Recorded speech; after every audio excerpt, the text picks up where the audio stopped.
So I wasn't really sure what I was actually in for this morning when I got here. When I came in, I was a little bit surprised at the dynamic in the room, like in a good way. I'm just curious, who here is like a student or considers themselves to be a student? Yeah. And then hands down. And then who here is either working with young people, who might be staff here, or as a guest here?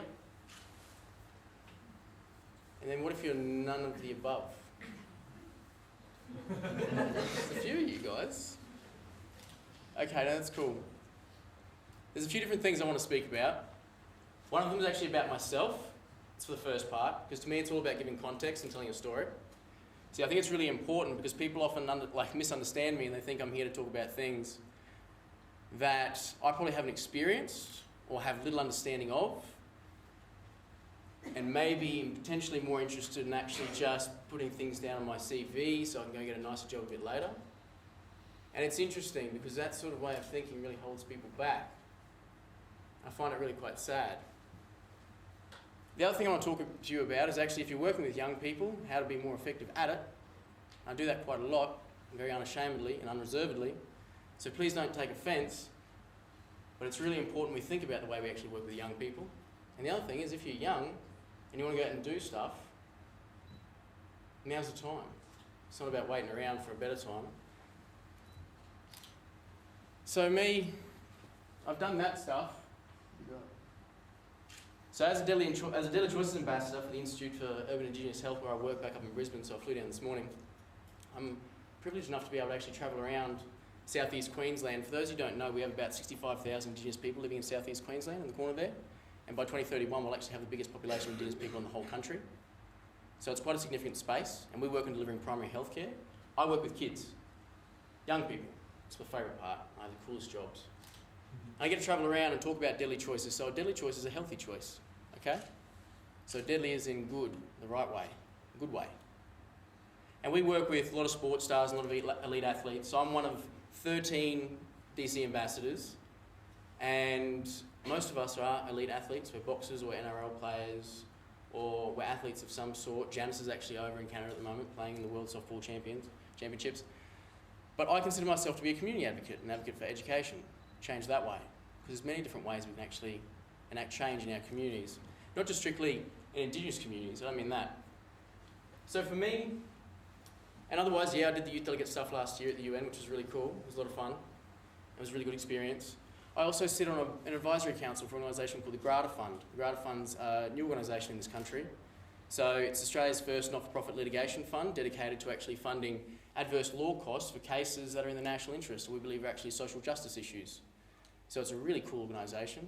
I sit on that council with some really impressive people. I'm really honoured to sit beside, including the CEO for Greenpeace Asia Pacific, the CEO for the Australian Refugee Rights Advocacy Centre, some other really impressive people. So it's a real honour and it's a real privilege.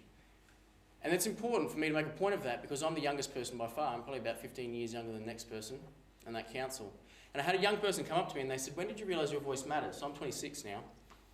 And it was funny because I actually have there's a very clear moment in my head when I actually remember I walked up, I got invited to have dinner with Prince Charles last year, and I walked up, and what happens is, if you're at Admiralty House, someone from the military stands there and they read a little placard, Mr. Shea Spiering, blah, blah, blah, blah, blah, and you walk up and you shake his hand, you shake the Governor-General's hand, the Governor-General's hand first, and then Prince Charles' hand. And he said to me, you're very important, aren't you? Had a bit of a laugh, and he was actually very serious. And I didn't know what to say. I was just I was totally off balance. I thought, okay. I just said to him, just word for word, I just sort of smiled a little bit and just said, well, I must have done something right and I'm here, aren't I? And that's really what it was. That's really what it was. At no point in my life had I ever actually considered my voice to be particularly important, but I realised that I did have a voice, therefore I should just use it. Why not? Right? I can sit there and not use it. It's up to me. You see, I had a moment where, and it's happened to me quite a lot, where a lot of people, my peers effectively, so I'm actually at university as well doing my honours thesis. So I'm at university a lot and I don't actually talk about any of the things I do because, it's not usually relevant to what I'm doing there in that particular space. But sometimes someone finds out and they ask me about it and they go, okay, cool. And straight away they start, quite often, which is really unfortunate, they ask questions as to how I got there. And they say, how did you do that? How did you get there? And I just think this is really interesting because it took me 25 years to get here. There's no one easy answer. I don't really know what you're expecting. but life's really hard sometimes. And sometimes we gain motivation from some really interesting experiences that not everyone gets to experience. But that's what makes us really quite special in our own ways. So I don't really understand why people ask me that question. I just say to them, look, I've done a bit of this and a bit of that, but I don't really know how you necessarily think that equals this, because in my mind it doesn't. If anything, that youth delegate role, I remember putting my hand up for it, and there was probably about 700 odd people that actually applied for that position. Obviously there's only one. And I remember going to the final round of interviews. So there was 4 of us sat in a room, they put a series of cameras in the room, and they gave us some instructions to complete this activity, and they walked out. And I remember sitting down and I thought, you know what, if there's someone better here than me, they need this thing. And I was talking to the other people, and there was one particular guy, and I thought, you're the guy, you're going to get this, you deserve this. And I really liked him. I thought he was a great guy. He'd just finished studying medicine, he was doing all this really cool stuff, really interesting young guy. And I just thought, this guy's got it. He's got the passion, he's got what it takes to actually go out there and make change and do what you need to do when you're in this position. Anyway, so we did this stuff, and we had a bit of fun, they recorded it, and then a couple of weeks later they called me and they said, hey, we want you to do it. And I thought, this is interesting. I really didn't expect it. I went in there actually expecting this other guy to get it because I thought he was really impressive. But they saw something in me, therefore it was my responsibility now to go off and do something. And I really enjoyed it. I had a great experience. It was a fantastic time. It's not what a lot of people think it is, because you actually have to raise all your own funds and do everything on your own, and then travel around the whole country and talk to as many young people as you can. I was the first youth delegate from Australia to ever actually go and visit youth in prison. I was really proud of that. So I did that down in Adelaide. So like I said, I was the first. And those particular stories stay with me the whole way. I had the opportunity to travel around and go visit a lot of really amazing places. Favourite place was probably the Northern Territory. Spent a couple of weeks in the Northern Territory visiting a lot of communities up there. And it was fantastic. And I didn't go in there trying to actually tell anyone anything. I wasn't here to tell them about what mattered to me and why I was there and why I was going to the UN. I sat down and just actually facilitated discussions and said, what matters to you and why? That simple. And I find that really important. To me, that really matters. And poor old Bridget had to walk down at reception and actually come and collect me when I arrived this morning at the wrong space. End up getting caught up in that too, because I ask a lot of people all the time. She said to me, I'm grade 12. Cool, so what are you going to do after this? Oh, I'm going to go over to England. Okay, cool, why? And it didn't stop. I really care. I think it's fascinating. I really like people. I think people are amazing. I don't know whether or not people realise how amazing they are, but I find it really interesting. See, I had this experience where I get quite a lot, where actually, even a friend said to me the other day, she said, do you think that you're... And I knew what she was going to say, she just didn't know how to say it. And she was really just trying to say, do you think you're a bit too conflict prone? Do you think you're not really willing to listen to other people's ideas? And I said, not at all. And that was a bit awkward, because obviously I just disagreed with her, but... she had a point, right? And I thought about it for a while, and I said, yeah, but now that I think about it, I actually had to think about where I came from. You see, I was born in a place called Rockhampton, so it's central Queensland. On my father's side, we're Ngunnawal, my mother's side, we're Dutch. So my grandparents, my mother's side actually came to Australia and ended up in Rockhampton just after the Second World War and moved here. My mother was born shortly afterwards. My father's family come from, if you actually know Ngunnawal country, it's a fairly broad space inland of Rockhampton, so Rockhampton itself is actually Dirrum Dirrum country. But a lot of us were actually born in Rockhampton or Warrabinda, which is actually slightly west again. So I was born in Rocky. And I grew up with a lot of really amazing people, and eventually I moved down to the Sunshine Coast when I was a teenager and went to school there. Now the interesting thing is, when people meet me, they always assume that I went to, this kind of a school and did these kind of things and have this kind of background, and people have actually said these things to me. They actually just come up to me and they say, oh really, I wasn't expecting you to say that. I thought you would have done this and this and this. And that's really interesting. So I always make a mental note to never actually have any key assumptions of anyone else. I just always ask questions. I think it's really important. We can have assumptions, obviously they can actually enable us to engage with people. That's important, I get it. But not when it actually stops you from engaging with someone, and that happens too often. I had a friend who I was good friends with at university, and I told her that I was actually over in New York and I was watching the Pope speak. And I thought that was really cool, I thought that was really nice. She didn't want to have a bar of it. Wasn't interested at all. Just changed the conversation completely. And it was that abrupt and there was nothing subtle about it. And I thought, this is really fascinating. I've actually insulted you, haven't I? I've actually insulted you because I'm here watching the Pope speak. And it hurt me a bit, there's no doubt. I thought that was really interesting. So then I made a point of actually going home, and when I got back to Australia, I called one of my good mates, a mate I've known since I was born, since he was 3 months old. And if you know anything about like my family and my friends, you know that life's pretty rough. And so I was calling him, and he was facing jail time for a series of offences. And I called him and told him what I was doing, and he was over the moon. He just couldn't be happier. He just said, wow, that's fantastic. And he didn't understand half of it. He didn't. He hadn't finished school, he had no chance of going to university, he was looking at jail time, he was just trying to look after himself and feed his kid. That simple. And he loved it. And I remembered then why I actually do it. You see, when I was a teenager, I had the opportunity, like I said, to actually grow up with some really amazing people. A lot of them young people. And a lot of them made mistakes, including myself. We used to do a lot of really silly things.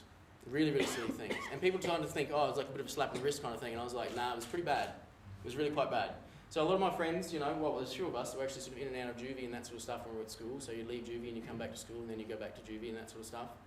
And we were those guys at my schools, rather large schools, about 1,800 students. So it was very easy to get lost. And so we would just get lost all the time. We'd just go sit out the back and probably smoke cigarettes, and that was about it. And I'd go there, get my name marked off in the morning, and then just, smoke cigarettes, catch up with everyone, then walk home again. It's that simple. That's all I did. And people always ask me, why? And it's because the answer is really simple. It's because I didn't know I could do anything else. It was that simple. See, I never aspired to go to university. I never even aspired to finish school. And I actually did drop out of school. And when I became an apprentice chef, realised how horrible that was, and then came back. And the only reason I was back at school was because obviously it's illegal to not be at school or in a job. It was that simple.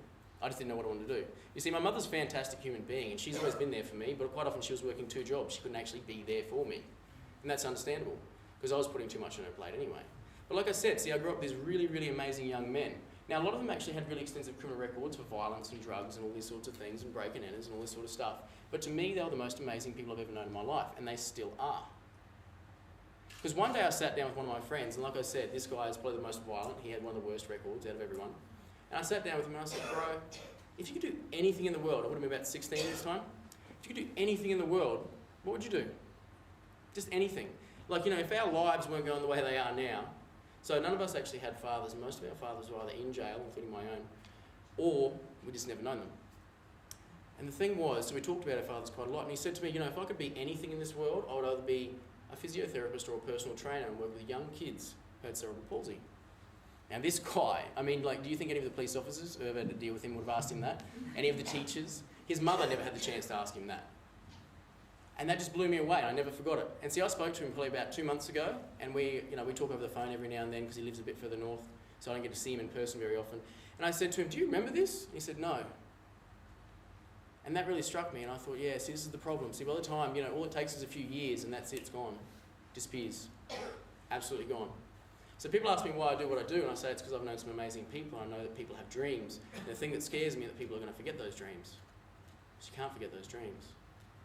See, I've got dreams too, but that's not even really what motivates me. What actually motivates me is the dreams that other people have.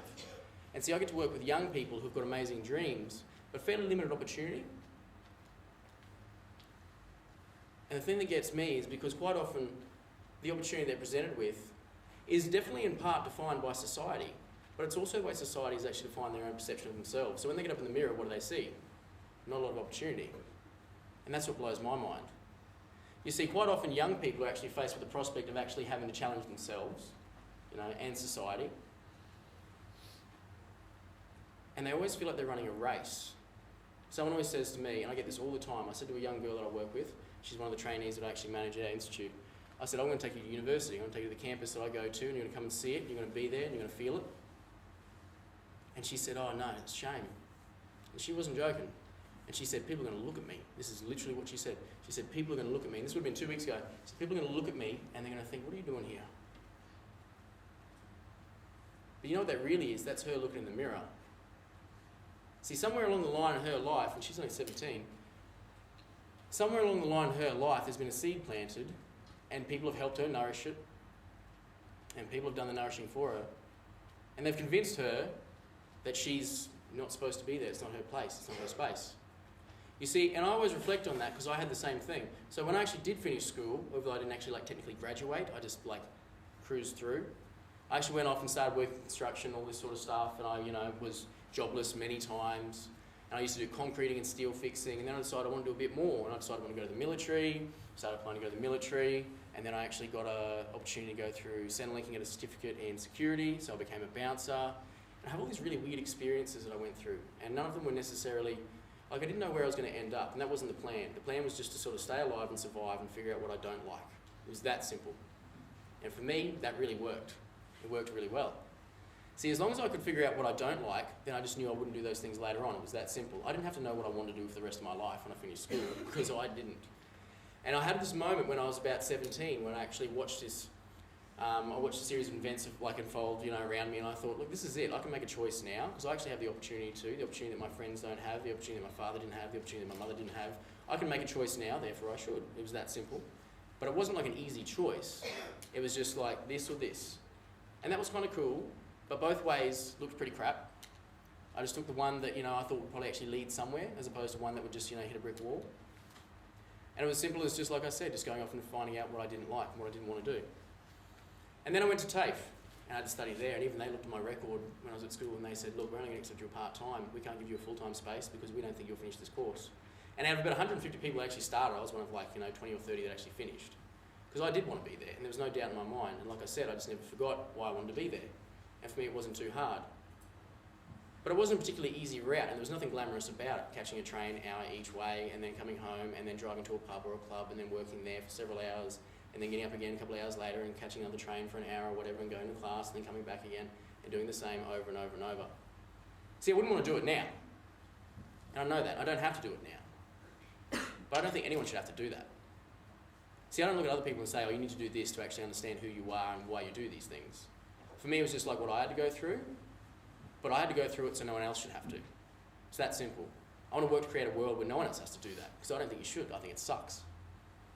I think I should have been able to know what I wanted to do when I was in school. I think I should have been empowered enough to actually, by the time I left school, to actually make some more serious decisions.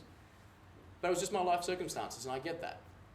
But that's why I do what I do, because I want to work towards creating circumstances for people and environments for people where they don't have to think about it for as long as I did.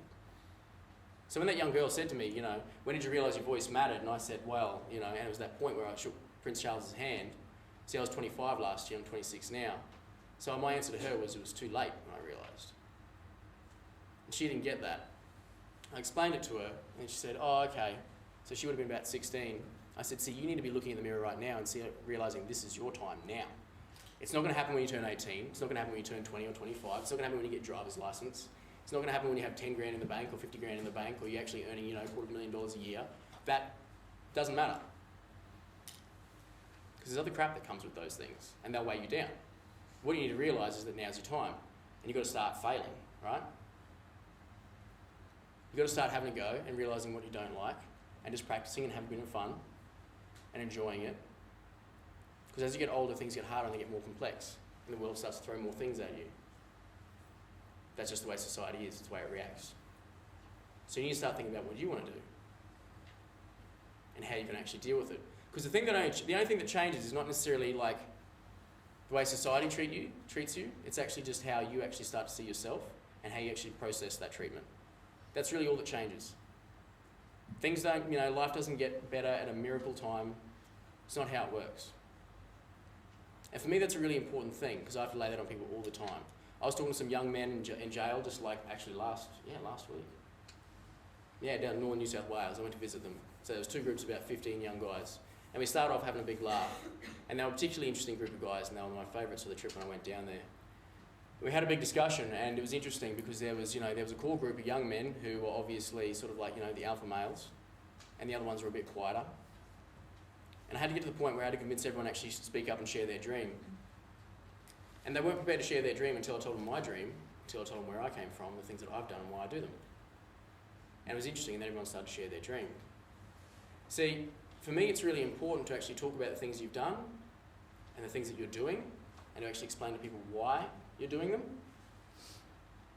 Not because you're amazing and you're great and you're so cool, but because you need to actually remind them that they can do the exact same thing, if not more. It's that simple. It really is. It's not about who's doing the best.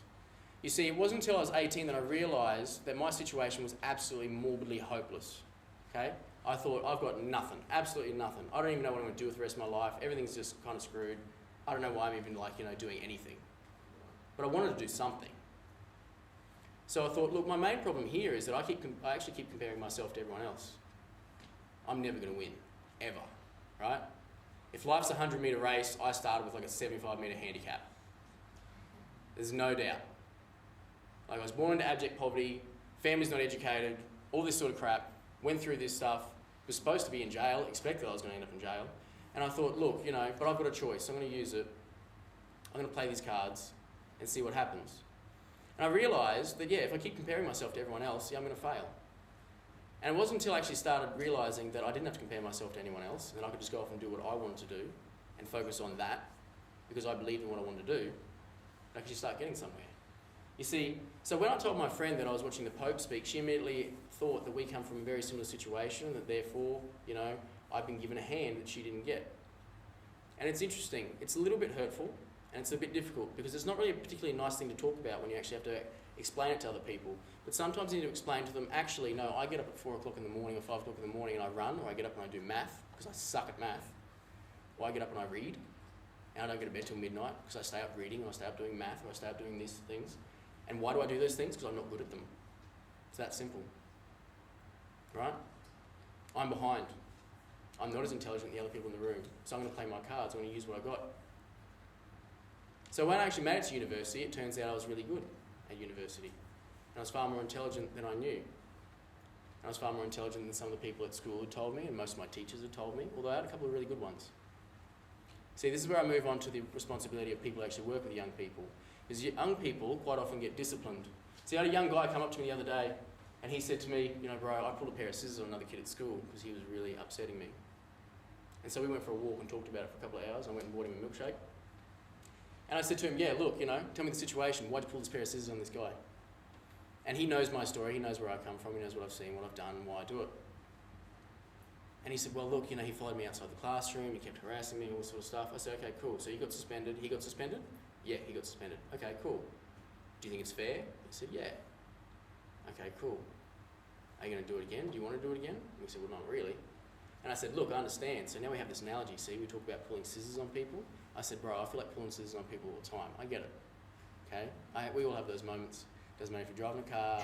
Doesn't matter if you're bumping someone in the street. You're going to have those moments where you want to pull scissors on people. I get it. Okay?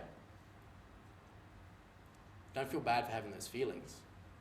It's more so about understanding, you know, why you're reacting to the situation this way. Is this a healthy reaction?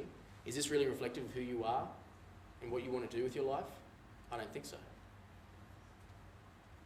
So we thought about it then, see? We went out the back, we mapped out, and I grabbed all the other guys, and we mapped out like 1,080 months. So if you live from 0 to 90, you're going to live for 1,080 months. And because they're young Aboriginal and Torres Strait Islander people, I said, you guys are going to die here. And they said, that's not fair. And I said, I know. It's not. That's why we do what we do. And then I said, you guys are in school for this long. And I said, who's still in school? If you want to put up their hands. And I said, you know, you're more likely to actually go to jail than you are to finish school. What do you think about that? They didn't like that. I said, I know, it sucks. I said, I don't think you guys have to. I said, you've got me, you've got these other people here. Let's not let that happen. And then we talked about it, and I said, the difference between you living between this, which is where statistically where you are going to die, and this is a deadly choice. So let's make deadly choices. And I said, this traineeship is only this. School was about that. And I said, you've got about that much left. And they could see it.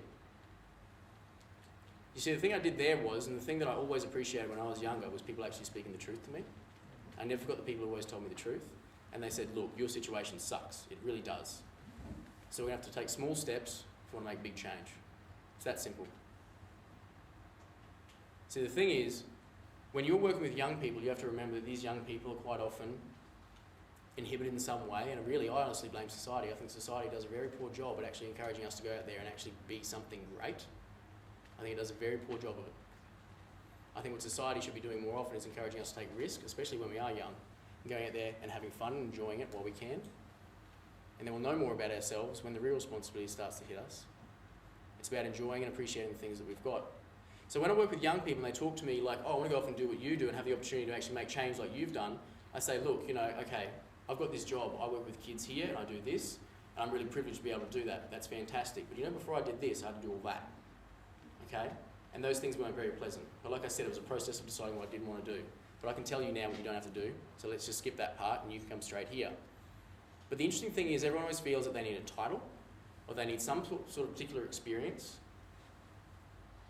or the right car, or the right salary, or the right house, or they need to look a certain way to actually go off and achieve something. And like I said, it's not about comparing yourself to other people in their situation. It's actually about just understanding this is your situation, this is what you want to do, this is what you've got to go off and do. And starting with small things.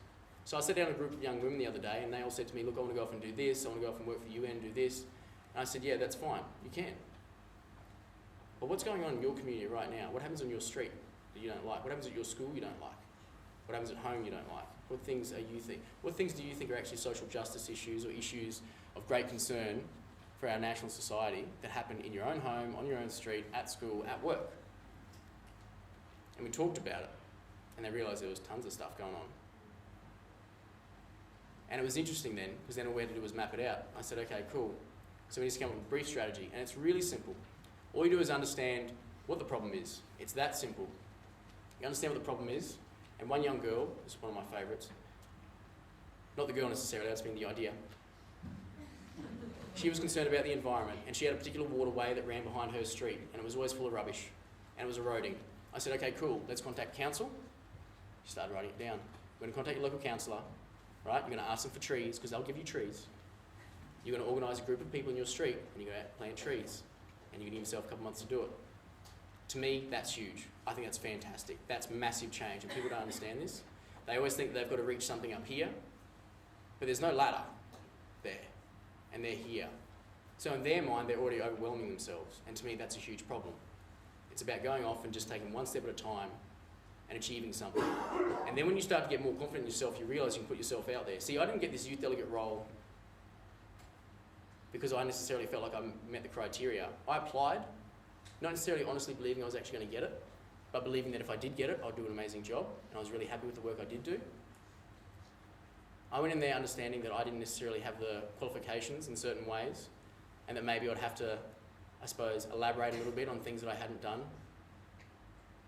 But I did that because I believed I could do a better job than the other people. Until I got into that room with that one guy, of course. But then when I got it, I realised that was my responsibility to go off and make the most of it. So the opportunity presents itself, but whether or not you're willing to take it is this huge difference between actually having the opportunity and taking it. And a lot of people don't take it because they're too scared. You have to go out and actually take those risks.